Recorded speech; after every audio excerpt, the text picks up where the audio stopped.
Tal vez, como yo, en cuanto ha acabado el estado de alarma y nos han permitido salir de la comunidad, habéis tomado las de Villadiego y os habéis largado.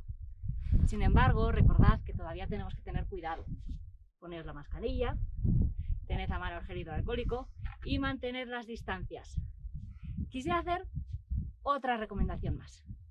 Vayáis donde vayáis y hagáis lo que hagáis, no os olvidéis de nuestros amigos los libros. Esos que han estado a nuestro lado durante todo el confinamiento y seguirán ahí. Pero, ¿qué libro escoger ahora que en las próximas semanas llega ya el periodo estival? Si ya vais con muchas cosas y tenéis poco espacio, os recomiendo el Guía para llevaros varios libros en vuestro ebook.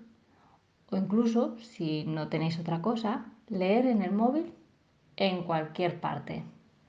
En la página de inicio siempre se muestran algunas recomendaciones y a la izquierda hay un listado con diferentes temáticas. Además, en la pestaña Catálogo podéis elegir autores, editoriales, año de publicación, idiomas.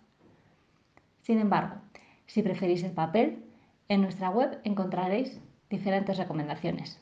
Visitad la sección Lo puedes encontrar en las bibliotecas de Baracaldo y acercaos a cualquiera de las 7 sucursales.